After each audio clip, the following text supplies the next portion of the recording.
My name is Diana Chen, and I've spent the last 3 years being deliberately underestimated at one of Silicon Valley's most prestigious tech firms. That's exactly how I wanted it, until today. I straightened my simple gray blazer, watching Richard Thompson, the CEO of Nova Technologies, parade around the conference room like a peacock showing off its feathers. He was in the middle of his favorite activity, taking credit for other people's work, specifically my work. As you can see, Mr. Harrison, Richard gestured to the complex technical diagrams on the screen. Our AI-driven security protocols are absolutely revolutionary. We've spent years developing this technology in-house. James Harrison, CEO of Global Dynamics and potentially our biggest client ever, nodded thoughtfully. His company was willing to pay $50 million for our security system, if it was as good as Richard claimed. I sat quietly in the corner, taking notes like a good secretary should. My tablet screen showed meeting minutes, but below that ran a different program, one that monitored every technical claim Richard made. The list of lies was growing impressive. And who led the development team on this? Harrison asked, his sharp eyes scanning the room. Mark Chen headed the project, Richard replied smoothly, nodding to his nephew who sat smugly at his right hand. He's our chief technology officer. I bit back a smile. Mark Chen, who couldn't code his way out of a paper bag, had been appointed CTO 6 months ago.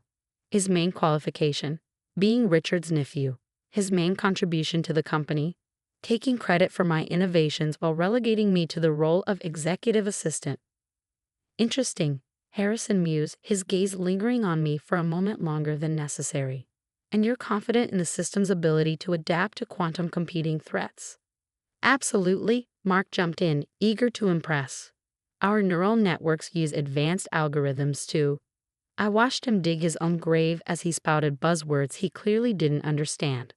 3 years of careful planning were about to pay off, and all because of men's eagerness to believe in their own superiority. My journey at Nova Technologies hadn't started as some grand scheme. I joined the company fresh from MIT with a double doctorate in computer science and quantum physics that I completed by age 26. But Richard Thompson had taken one look at my resume and decided I didn't fit his image of a tech genius. Too young, too female, too everything that didn't match his outdated worldview. We'll find something more suitable for your skills, he'd said, sliding my resume aside without really reading it. We need an executive assistant who understands enough tech to keep up with conversations. Most women would have walked out, many had. But I saw an opportunity. In a company so focused on appearances, no one would suspect the quiet secretary taking notes in the corner. No one would think twice about giving me access to every system, every meeting, every secret. After all, I was just a secretary. So I played the role. I wore muted colors, spoke softly, and kept my head down. During the day, I filed reports, scheduled meetings, and brought coffee. At night, I built the next generation of cybersecurity technology right under their noses. The men at Nova Technologies had a habit of leaving their computers unlocked around me. Why not? I was harmless, invisible. When I installed my monitoring software on their systems, they'd assumed it was a standard company update. When I accessed their files late at night, they never questioned why a secretary's credentials had such deep access. I patented my innovations quietly under a separate company I'd established. Nova Technologies had no claim to them. My contract as an executive assistant didn't include any intellectual property clauses. Why would it? No one expected the secretary to invent anything. Perhaps, Harrison interrupted Mark's technical word salad, your assistant could pull up the test results from the quantum resistance trials. My heart skipped a beat. Harrison's tone was too specific, too knowing. I pulled up the files, watching Mark's face pale slightly. We both knew those tests didn't exist, because the system he claimed to have built couldn't handle quantum computing threats. But the system I had built could. Actually, Harrison continued, his eyes fixed on me, Ms. Chen, I believe you're being rather modest about your role here. The room fell silent. Richard's head snapped toward me, confusion written across his face. Mark's smug smile frozen into a grimace. I don't understand, Richard said carefully. Diana is our executive assistant. She handles administrative duties. Harrison pulled out his tablet, a slight smile playing at his lips. Is that so? Then perhaps you could explain why she holds 3 patents fundamental to the technology you're trying to sell me. And just like that, 3 years of careful planning culminated in this perfect moment. I sat up straighter, letting the carefully constructed mask of meekness fall away. Richard's face had turned an interesting shade of purple, while Mark looked like he might faint. "This is obviously some mistake," Richard stammered, but Harrison was already pulling up documents on the main screen. "Patent number 10,459,876. Harrison read aloud. "Neural network architecture for quantum-resistant cybersecurity systems. Inventor, Diana Chen, PT. Filed 3 months ago." He looked around the room. "Shall I continue with the other 2 patents? Or should we discuss why Nova Technologies is attempting to sell me technology it doesn't actually own?" The next few moments would change everything at Nova Technologies. But before Richard could sputter out another denial, before Mark could concoct another lie, my tablet chimed with an incoming email. The sound cut through the tension like a knife, drawing everyone's attention. I glanced at the screen, allowing myself a small smile. Perfect timing. "Mr. Thompson," I said, my voice clear and confident for the first time in 3 years, "I believe the SEC just received some very interesting documentation about Nova Technologies' business practices.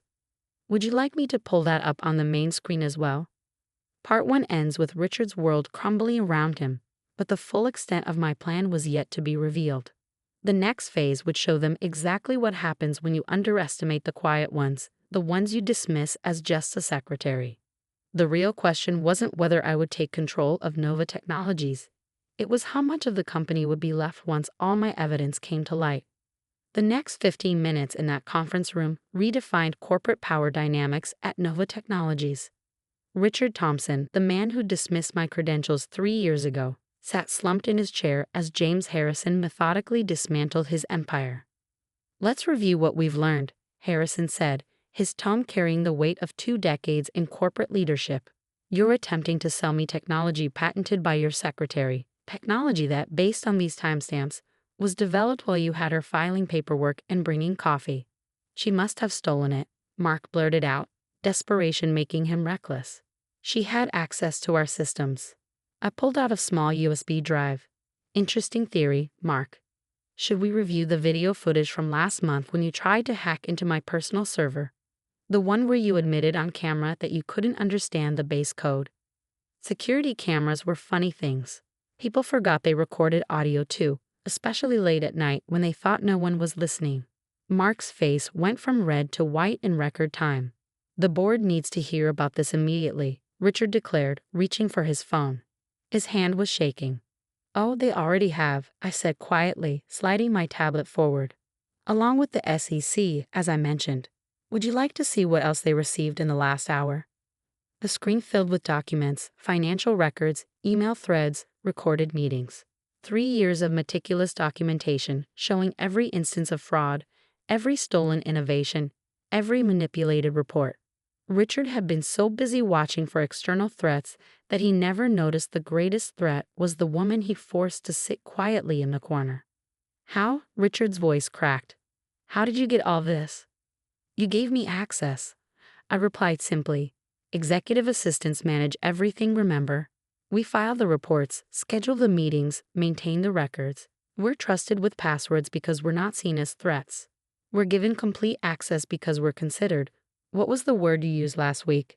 Ah yes, harmless." Harrison leaned forward, his interest purely professional now. "Ms. Chen, I'd like to modify my company's offer. Instead of licensing Nova's technology, which we now know isn't actually Nova's technology, I propose a direct partnership with you and your company." "What company?" Richard interrupted, trying to regain some control. "She doesn't have." "Quantum Shield Industries," Harrison cut in smoothly. "Founded 2 years ago, currently holding 5 patents in advanced cybersecurity. A company that, until today, had no public face, just a brilliant technical team and some very impressive technology." I nodded, finally letting myself enjoy the moment. A company that's about to acquire significant assets from Nova Technologies once the SEC investigation concludes. The door opened and 3 men in suits entered. "Mr. Thompson," one said, flashing credentials. "SEC. We need to speak with you immediately." As Richard was led out, Harrison turned to me. "You've been planning this for a while, haven't you?" 3 years, 2 months, and 14 days, I confirmed. The exact amount of time it took to build an ironclad case while developing technology that could actually deliver what Nova promised its clients. Mark stood up shakily. "This is ridiculous. You can't just." "Mark," I interrupted gently, "you should check your email. The board just voted to suspend all executive functions pending investigation. Your access to company systems has been revoked." I paused. "Though I should mention that unreleased gaming app you've been developing on company time, the one you thought no one knew about, I took the liberty of patching some security holes." "You're welcome." The next few hours passed in a blur of activity. Board members arrived for an emergency session. SEC investigators combed through offices. Employees gathered in clusters, whispering as years of corporate hierarchy crumbled around them. I sat in my old desk outside Richard's office, now taped off as a crime scene, and watched it all unfold. Jenny from accounting stopped by, wide-eyed. "Did you really plan all this? The whole time?" "Not at first," I admitted. "Initially, I just wanted to prove myself. But then I saw how many talented people were being suppressed here, how many innovations were being stolen by Richard and his inner circle." I gestured to the patents displayed on Harrison's tablet. "These aren't just my inventions. Sarah from R&D contributed to the quantum resistance protocols. Mike in A helped refine the neural network architecture. They just needed someone to recognize their work." Harrison found me there as evening fell. "The board has a proposition for you," he said without preamble. "They want to avoid a complete collapse. With Richard and his associates removed, Nova Technologies needs new leadership. Someone who understands both the technology and the people." I smiled. "They want to appoint the secretary as CEO. They want to appoint the brilliant strategist who outmaneuvered one of tech's most entrenched power structures," he corrected, "while building revolutionary technology and apparently inspiring fierce loyalty among the staff. Half the employees I've interviewed have stories about how you quietly helped their careers while maintaining your cover." I looked around the office, my office now, I suppose. "What about Global Dynamics' offer?" "Still stands. A partnership between our companies, with you at the helm of Nova. Assuming you accept the board's offer." I stood up, smoothing my simple gray blazer one last time. "First, there need to be some changes. Complete restructuring of the hierarchy. Review of all patents and innovations to credit the actual inventors. Profit sharing with the development teams." I met his eyes. No more stealing credit. No more suppressing talent. Harrison grinned. "I think you'll make those changes happen. You've certainly proved you know how to transform a company from the inside out." Later that night, as I packed up my executive assistant's desk, I found the original resume I'd submitted 3 years ago. Double doctorate, published research, academic honors, all dismissed because I didn't fit someone else's image of success. I pinned it to the wall of the CEO's office, my office, as a reminder. Not of the discrimination I'd faced, but of the power of being underestimated. Sometimes the greatest advantage is having people believe you're harmless. News of Nova's transformation rocked the tech world. Secretary to CEO. Silicon Valley's greatest coup read the headlines. Interviews and profiles followed, all trying to understand how I pulled it off. But the real story wasn't in the dramatic boardroom confrontation or the SEC investigation. It was in the quiet moments over 3 years, the late nights gathering evidence, the careful building of alliances, the strategic patience of waiting for exactly the right moment to strike. Richard and Mark both faced criminal charges for securities fraud and intellectual property theft. The investigation revealed similar schemes stretching back years, other innovations stolen, other careers destroyed. But they'd never again underestimate a mere secretary. 6 months later, I stood at a podium, announcing Nova Technologies' merger with Global Dynamics. The company had doubled in value under my leadership. But more importantly, it had transformed into what it always should have been, a place where innovation was rewarded regardless of title or background. Success isn't always about being the loudest voice in the room, I told the assembled press. Sometimes it's about being the quietest, the most observant, the most prepared. Sometimes the real power lies in letting others underestimate you, right up until the moment you show them exactly how wrong they were. James Harrison, now my business partner, approached after the press conference. Any regrets? About spending 3 years pretending to be less than you are. I thought about the lessons learned, the strength found in being underestimated, the satisfaction of finally revealing the truth. No regrets, I said firmly. Some people spend their whole lives demanding respect. I learned it's more effective to quietly earn it, while making sure those who withhold it face the consequences of their mistake. My phone buzzed. A message from Sarah in R&D about a new innovation her team was developing. Under the new Nova Technologies, she'd been promoted to head of research, her talents finally recognized. Similar stories echoed throughout the company as previously suppressed talent emerged into the light. Looking out over the city from my office, my real office, earned through skill rather than inheritance or manipulation, I smiled at the framed newspaper headline on my wall. Just a secretary. Think again.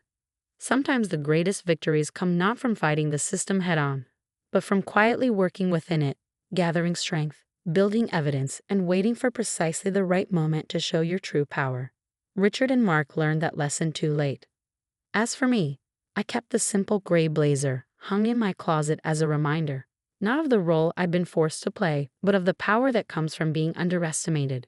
After all, sometimes the deadliest force in any room is the quiet one in a corner, the one everyone else forgets is there. The secretary who became CEO, the assistant who became the boss, the woman who turned 3 years of discrimination into the perfect revenge. But my favorite title? Simply, Diana Chen, the one they should have taken seriously from the start.